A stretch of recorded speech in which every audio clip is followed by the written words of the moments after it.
Tens of thousands are fleeing border areas between Thailand and Cambodia as a second day of armed conflict plays out.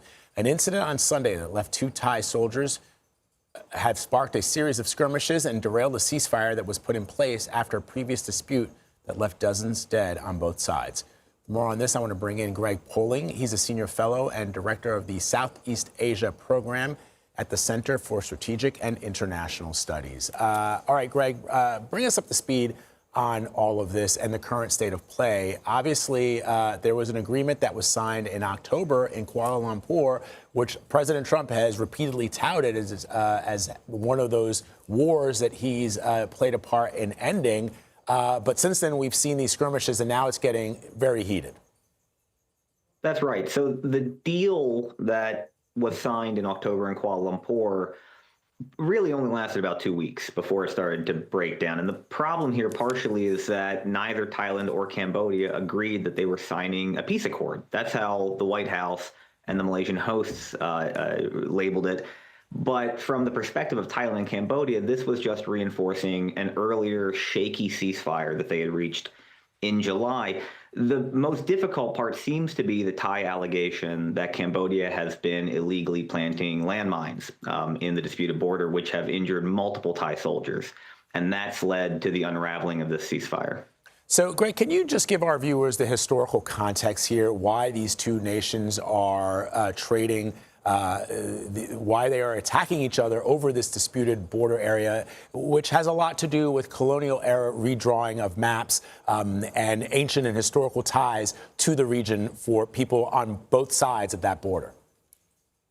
That's right. This dates back more than a century. When France was the colonial power in Cambodia, they had somewhat imposed a border demarcation on the independent Kingdom of Siam, which became Thailand. The Thais have never really accepted that.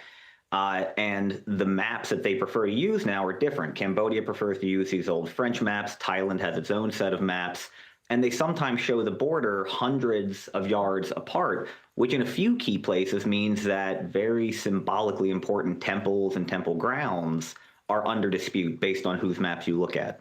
And so then what about the people that live around and in this disputed area? We know that thousands are being displaced as both of these militaries fire upon each other.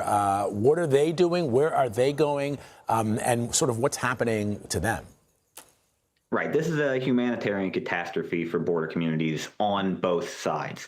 They've had to flee because of artillery fire, airstrikes, particularly from the Thai side into Cambodian territory.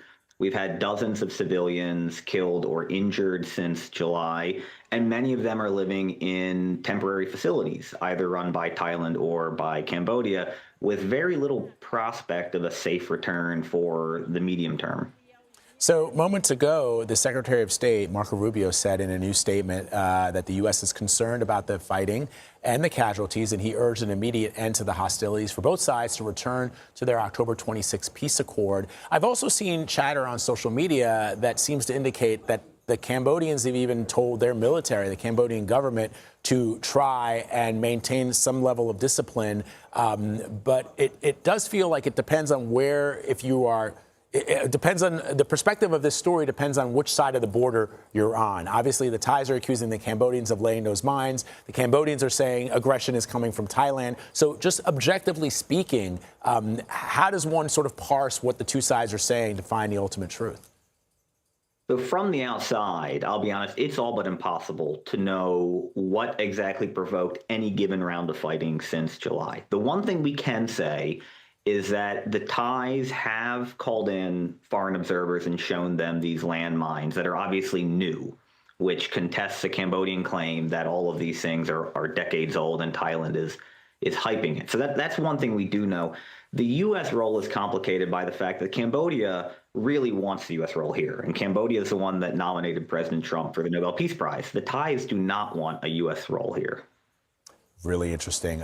Greg, thank you so much for coming on to talk to us about this. I think this is sort of a story that hasn't been covered all that much in the national media, and I definitely wanted to shed a light because of what you indicated, that humanitarian crisis that is happening in that area, people who now have nowhere to go because of the fighting. Thank you very much for joining us.